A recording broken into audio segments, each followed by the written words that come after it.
물이 바다 덮음같이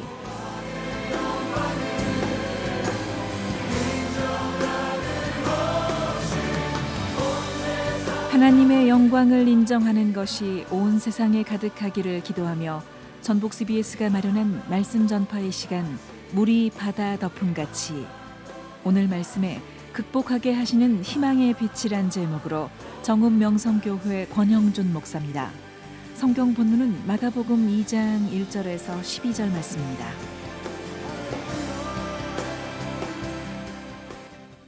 우리 인생을 살다 보면요, 사람들이 참 우리 인생이 뭘까 이렇게 좀 궁리하면서 나름대로 여러 정의들을 해봅니다. 여러분은 인생을 어떻게 정의하시겠습니까? 우리 인생에는 반드시 장애물이 있어요. 삶에 찾아오는 여러 가지 문제들, 이런 장애물이 없는 인생은 아마 한 분도 없는 것 같습니다. 장애물이 있을 때 장애물을 바라보는 시선이 중요해요. 하나님은 우리가 감당하지 못할 시험을 주시지 않는다 말씀하시잖아요. 오늘 심하게 내가 어려움을 겪고 있다면 그건 역시 내가 감당할 만하니까 하나님이 허락하셨다는 사실을 여러분 기억하시길 바랍니다. 하나님이 나를 대단하게 보시나 보다, 이런 시험도 주시고 이렇게 긍정의 믿음을 가지고 반응하면 얼마든지 우리가 이길 수 있다고 성경이 말씀하고 있잖아요. 원수가 어둠의 구덩이에 나를 덮어버리려고 해도 예수님의 그 생명이 내 안에 있으면 이 희망의 빛을 우리가 끝까지 간직할 수 있는 거예요. 주님이 우리 안에 비추게 하신 이 희망의 빛은 원수 마귀가 절대로 덮어버리고 꺼버릴 수가 없기 때문입니다. 여러분, 만약 아무런 장애가 없는 인생, 순풍에 돛단 듯 유유자적하는 그런 인생이 있다면 그것이 꼭 부러워야 할 행복한 인생일까? 한번 생각해 보세요. 아무런 문제가 없다? 그러면 행복해지겠지. 혹시 그런 마음이 드신다면 이런 상상을 한번 해보시면 어떨까요? 아이를 태중에 품게 되면은요, 9달이 넘게 엄마가 진짜 고생을 합니다. 저도 이제 우리 성의 그 문화센터를 하시는 우리 집사님 계셔서 아이들 거기 교육 보내기 위해 탐방을 갔는데, 여러 체험학습 중에서 엄마가 아이를 얼마나 무겁게 짊어지고 있는지 해봐라. 그래갖고 이렇게 만든 거를 허리에 이렇게 둘러서 이렇게 무게를 느껴보는 게 있어요. 저도 해봤거든요. 그런데 힘들더라고요. 엄청 무거워요, 이게. 근데 그렇게 달고 아이를 고생하면 입덧부터 시작해서 출산까지 얼마나 힘들어요. 태어나고 나면 이 아이가 바로 그냥 엄마 고맙습니다 그럽니까? 계속 아이를 우유 먹이고 기저귀 갈아주고 그러면서 정말 수고해서 아이를 키워요. 그렇다면 여러분, 아이가 없으면 그런 고생 안 하잖아요. 아이가 자라면서도 얼마나 속색이고 머리 아프게 할 때가 있습니까? 그런데 아이 없으면 행복해지겠네요? 그런데요, 아니더라고요. 아이를 키우면서 보니까 그 아이 때문에 분명히 수고와 때로는 많은 염려와 마음 졸이고 딱 근심하고 할 때가 있지만, 그러나 그 아이가 태어나고 자라는 그 모습 속에서 성숙해가는 그 모습을 보면서 얼마나 부모로 행복한가. 이 아이 없었으면 어떻게 살았을까. 인생의 재미가 정말 하나도 없었겠네. 이런 생각하잖아요. 그래서 아기 낳을 때 어떤 사람은 그냥 남편 머리를 휘어잡고 그냥 나를 이렇게 고생시킨다고. 애 낳고 나서는 다시는 내가 애 안 낳는다고. 그런 분들이 또 애 자라는 거 보면서 그냥 둘째 낳고 셋째 낳고 막 그러지 않습니까? 우리 집 얘기는 아닙니다. 그런 일들이 있어요. 그러니까 아이 키우면서 그만큼 보람이 있고 기쁨이 있다는 얘기죠. 인생에 찾아오는 장애도 딛고 일어서기만 하면 한 단계 더 성숙한 인격과 신앙을 소유하게 될 줄로 믿습니다. 진주조개 얘기하시잖아요. 조개 안에 불순물이 들어와요. 모래알이든 조개 껍데기든 이런 게 해양 불순물이 들어오면은 이게 너무 아프니까 그냥 분비물을 내서 감싸고 덜 아프게 하려고 부드럽게 감싸고 하다 보니까 거기 영롱한 진주가 맺히게 됐다는 얘기예요.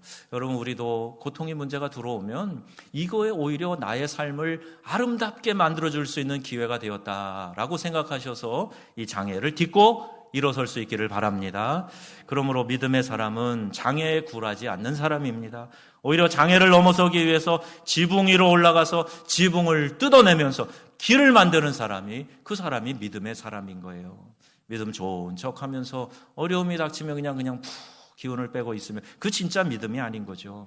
정주영 회장님이 생전에 잘 하던 말씀이 도대체 해보기는 한 거야? 이런 얘기를 잘 하셨대요. 그 사장들에게 또 비서진들에게 그런 이야기를 자주 던졌다는 거예요. 의지와 신념만 가지고도 이런 소신 있는 발언을 하는데 믿음의 사람들이 왜 그렇게 부정적인 말을 하고 믿음 없는 이야기를 하고 왜 그렇게 나약한 채 주저앉아 있냐 말이에요. 길이 없으면 길을 내고 길을 낼 수 없는 곳이면 지붕이라도 올라가서 뜯어낼 그런 생각은 왜 안 합니까? 동굴에 갇히지 말고 이 동굴을 뚫어서 터널을 내면 되지 않습니까? 그런데 그 동굴이라고 거기 퍽 갇혀가지고 한숨만 쉬고 있으면 그 믿음은 도대체 어디 있는 거예요? 교회 가기 싫을 때, 예배보다 더 중요한 일이 있다고 생각이 들 때 예배 안 드려도 된다는 상황적 합리화가 코로나 이후에 더 크게 심각해져 가는 이때가 아닙니까? 그러나 시대와 문화는 달라져도 우리의 행위를 결정하는 모든 의식과 그 문화를 넘어서는 변치 않는 절대 기준이 있는데 그게 바로 하나님의 말씀입니다. 하나님의 말씀이 내 인생의 규범이 되고 있습니까? 가고 서고 말하고 행동하는 삶의 기준이 과연 하나님의 말씀입니까? 여러분, 우리가 늘 이걸 점검을 해보아야 합니다. 만약 그렇다면 하나님의 말씀과 타협할 그 어떤 상황적 필요성이 있을 수 없어요. 말씀에 우리에게 주일에 예배 잘 지켜라, 주일 성수하라고, 주일을 거룩하게 지키라고 하고 있지 않습니까? 아예 십계명에 우리에게 주신 말씀이에요. 바쁜 일상을 내려놓고 하나님과 교제하며 쉬는 것은 내 자신이 축복을 누리기 위한 아주 중요한 기본이 되는 원칙이에요. 계명을 지키며 살아가라. 그 계명을 지키는 것이 하나님이 우리에게 어떤 족쇄를 주고 굴레를 만들고 그러는 게 아니고 우리 잘 되라고 행복하고 형통한 삶을 살으라고 계명 지키라고 하시는 거죠. 11조 예물을 드리면서 삶의 우선순위가 뒤바뀌지 않도록 하나님이 내 인생의 공급자인 것을 정확하게 고백하고 청지기로 선한 경영을 하며 살으라고 그렇게 명하고 계시는데 이거 사람이 만들어낸 거라고. 여러분, 주님의 몸된 교회에 헌신하는 일은 사람의 필요에 의해서 만들어낸 것이 아닙니다. 타협 없이 지켜야 할 하나님의 말씀인 줄로 믿으시기를 바랍니다. 하나님이 우리에게 명하신 거란 말이에요. 그 교회 공동체, 주님의 몸 공동체를 통해서 이 세상에 복음 전하고 잃어버린 영혼들을 찾아내라고 하나님이 세우신 거예요. 말씀이 절대 기준이 아니라 이혈령 비혈령 한다 그러죠. 이렇게 저렇게 갖다 붙이면서 합리화하는 거예요. 만약에 그런 핑계를 댄다면요, 내가 하지 않아도 될 핑계는 어떤 일에 대해서 수십 가지는 될 수 있습니다. 여러분, 교회에서 목회자가 또 주변에서 우리 교구장들이, 장로님들이, 권사님들이 막 권면하면서 이거 하십시오 저거 하십시오 그런데 저는 못해요, 저는 안 돼요, 이렇게 변명할 수 있는 소지가 많아요. 변명하려고 작정을 하면. 그러나 예, 아멘, 해보겠습니다, 순종하겠습니다, 그리고 나서잖아요. 그러면 웬만한 장애는 다 우리가 극복하고 감당할 수 있습니다. 제가 해봤어요. 제가 목회 7년 여기 하면서요, 몸이 아파가지고 시간이 없어가지고 막 그러는 분들 총여전도 회장 시켜놓고 권사회장 시켜놓으면요 하나도 안 아프시더라고요. 그해 시간이 어디서 나셨는지 시간 내셔갖고 잘 하시더라고요. 그렇다고 다 총여전도 회장, 다 권사회장 시킬 수는 없잖아요. 근데 여러분, 마음을 그렇게 먹으면 내가 힘들어도, 알아요, 바쁜 것도 알고 몸이 부족하고 약한 것도 압니다. 그래도 하려고 하니까, 사명을 가지고 하니까 그만큼 감당할 만한 힘이 주어지는 것 아니겠습니까? 여러분, 신앙에 핑계대지 마시고 헌신에 핑계대지 마시고 아멘 순종하셔서 하나님 주시는 크고 놀라운 은혜를 여러분 모두가 받게 되시기를 주 예수님의 이름으로 축원합니다. 내가 힘들고 내가 마음에 안 들면 신앙의 좋은 전통도 마구 바꾸려고 하는 것은 하나님을 섬기는 믿음이 아니고 이 시대 정신에 불과해요. 내가 스스로 주인 되어 살아가는 시대 정신에 편승하고 있는 거예요. 그게 바로 변질된 신앙입니다. 사단은 분명 우리가 예배하는 일, 헌신하고 충성하는 일을 하는 것을 싫어해요. 방해합니다. 그래서 말세가 될수록 모이기를 패하는 어떤 자들의 습관을 따르지 말라 분명하게 말씀하고 있어요. 이 말세의 마지막이라고 하지 않습니까? 계속해서 모이는 일은 더 방해를 받을 거예요. 그런데 그게 습관화되지 말도록 해라. 그 습관하는 것을 따르지 말도록 하라. 이렇게 말씀에 교훈을 하는데 이 교훈을 우리가 애써 외면하려고 해요. 때론 길을 막아놓거나 큰 장애물이 우리의 삶에 주어질 수 있습니다. 그때에 그 장애물을 뛰어넘어갈 생각을 해야 돼요. 돌파할 생각을 해야 됩니다. 장애물이 가로막혀 있으면 내가 지붕이라도 올라가야지, 지붕을 뜯어서라도 이 목적을 이루어야지, 이렇게 결단하면요, 여러분, 많은 경우에 그 장애가 오히려 작아지고 사라져버리는 것을 우리가 보게 돼요. 만약에 지붕 뜯다가 누가 뭐라 그러면 고쳐주면 되지요. 그리고 얘기하세요. 이 사람이 중풍병만 예수님 만나서 나으면 지붕 고쳐주는 거 이게 문제가 되겠습니까? 여러분 삶의 장애가 해결되면 그까짓 거 그거 아무것도 아닌 것이 될 거예요.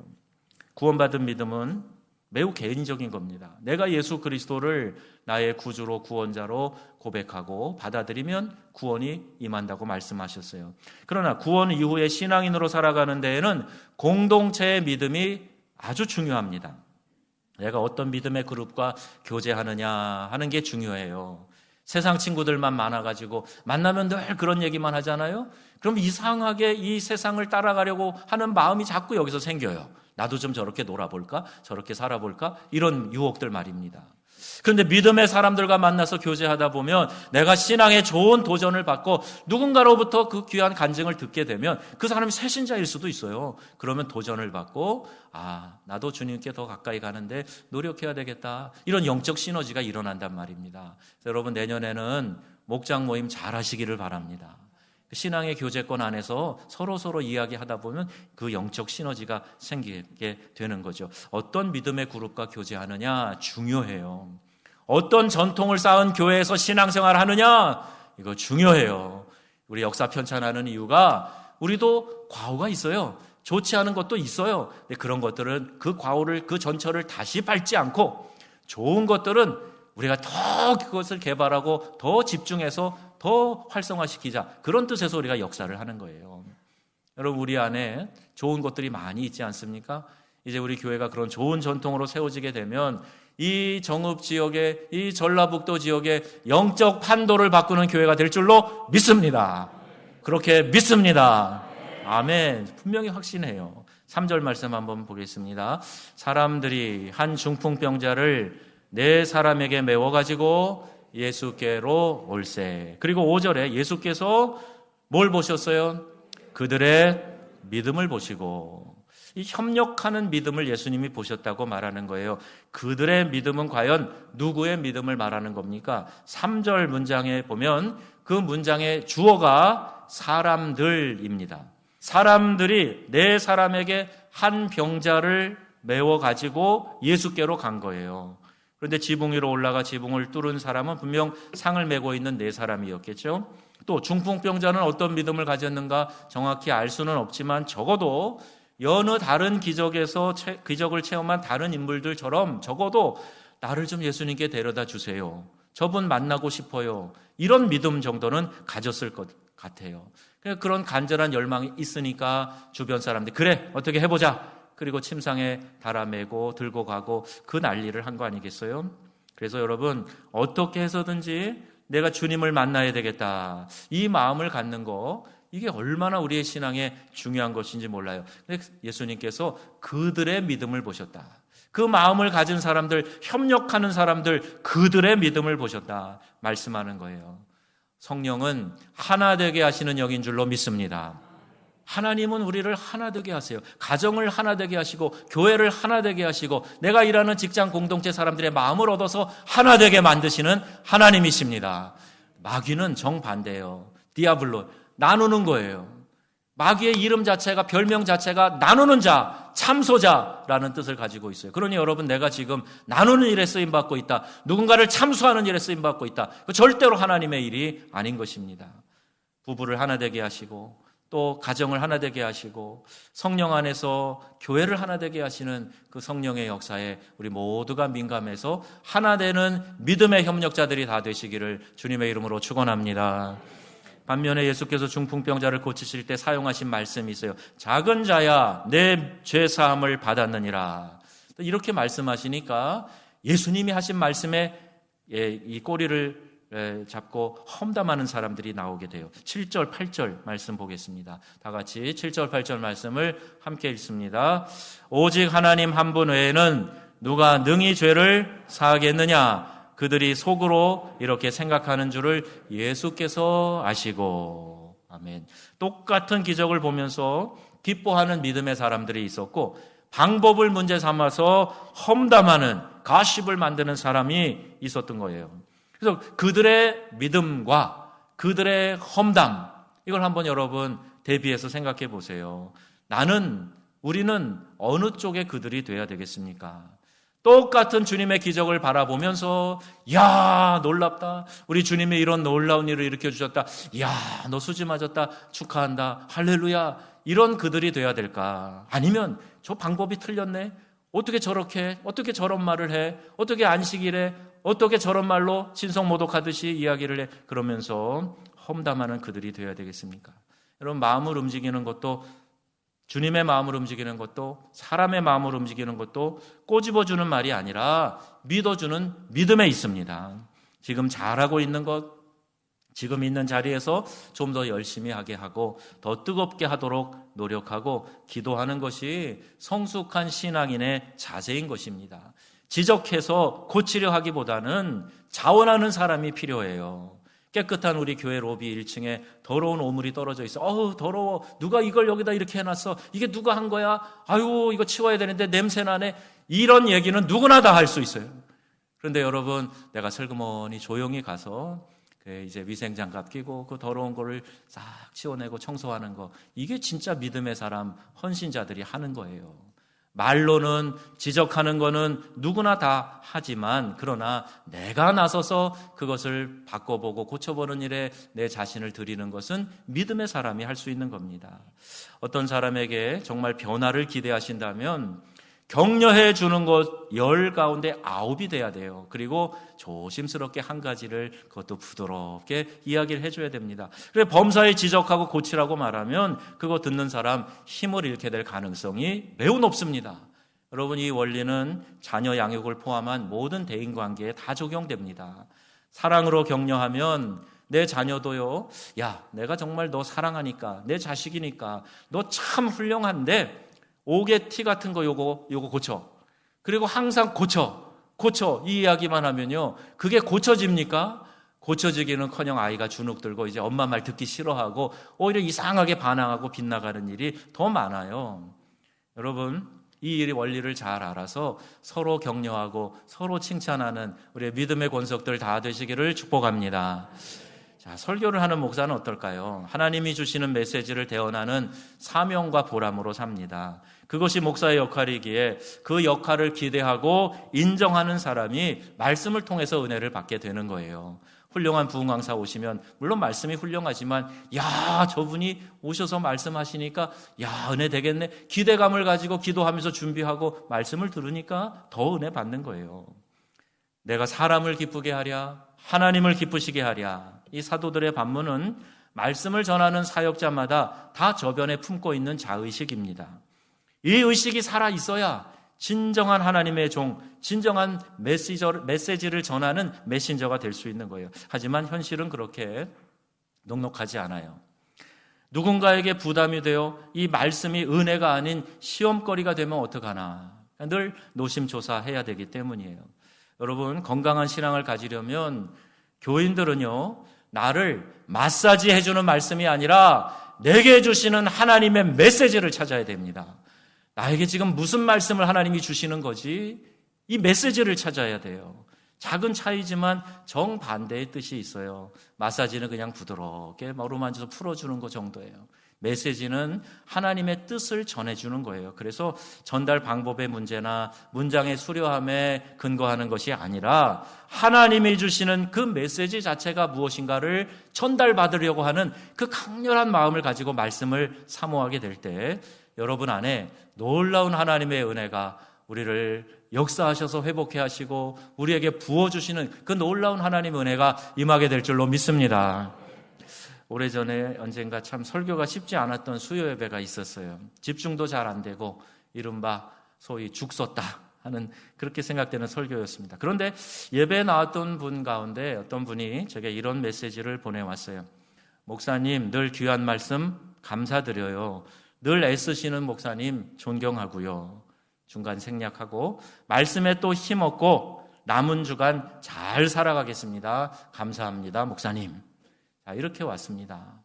제가 그날 참 부끄럽고 내 자신이 딱하게 생각되는 그런 상황에서 어느 집사님이 보내준 이 문자에 다시 용기를 내게 되었습니다. 나는 죽었으나 그래도 하나님 역사하시면 은혜 받는 사람이 있구나 생각을 하게 된 거죠. 여러분, 설교가 잘 안 되면 누구보다 자기 자신이 잘 알아요. 그때 칭찬받고 또 격려받고 한다고 해서 자기 수준을 착각하고 교만해질 설교자가 과연 있을까? 이렇게 생각해 봅니다. 그렇다고 오늘 당장 여러분이 이런 문자 제게 보내시면 제가 오해합니다. 오늘도 또 설교를 죽 써서 이렇게 보냈나 이렇게 생각할 수가 있어요. 목사의 사명은 교인들로 하여금 하나님의 말씀을 잘 순종하게 하는 겁니다. 여러분이 하나님의 말씀 앞에 서서 부끄럽지 않고 잘 순종하여 승리하는 삶을 살다가 하나님 앞에 섰을 때 잘했다, 착하고 충성된 종아, 칭찬받고 상급받는 그 모습을 생각하면서 말씀을 전하고 목양을 하는 거예요. 교회 공동체에 주신 말씀을 듣고 난 후에 반응은 은혜 받았습니다. 잘 깨달았습니다. 새롭게 결단했습니다. 그렇게 실천하며 살겠습니다. 이와 유사한 반응이어야 하지 목사가 수고한 것에 초점을 맞춰서 인사하듯이 하는 거 그거 별로 필요한 것이 아니에요. 말씀을 들은 내가 어떻게 결단할지에 초점을 맞춰야 된다는 말씀이에요. 우리 교회는 하나님의 말씀을 잘 받아들이고 삶에 적용해서 주님께 칭찬 듣는 믿음을 소유하는 그런 교회 되기를 바랍니다. 그런 성도님들 되시기를 바랍니다. 주님의 몸된 교회를 사랑하고 사역자들을 격려하고 교회에 대한 사랑과 자부심이 넘치는 모습으로 더욱 성장할 수 있기를 축복합니다. 믿음은요, 길이 없는 곳에 길을 내는 거라 그랬죠. 한계를 넘어설 수 있도록 인도하시는 주님 앞으로 무슨 방법을 써서라도 어떤 노력을 해서라도 주님 앞으로 나아가겠다 결단하고 나가는 게 그게 믿음이라 그랬어요.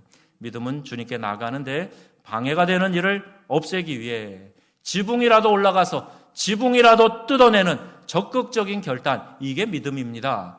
나는 팔짱 끼고 뒤로 이렇게 처져 늘어져 있으면서 하나님 어떻게 해보세요. 이건 믿음 아닙니다. 그래서 여러분 이 말씀 들으시고 도전받으시고 일어서시기를 바라요. 뛰어가시기를 바랍니다. 주님께 가까이 가려고만 하면 그 장애가 슬그머니 없어지고 사라져버리고 우리가 돌파할 수 있는 능력이 생기는 거예요. 우리 모두가 이 믿음을 회복해서 장애를 극복하게 하시는 희망의 빛이신 예수, 능력의 빛이신 그 예수님을 저와 여러분의 삶에서 체험할 수 있게 되기를 우리 주 예수님의 이름으로 축원합니다.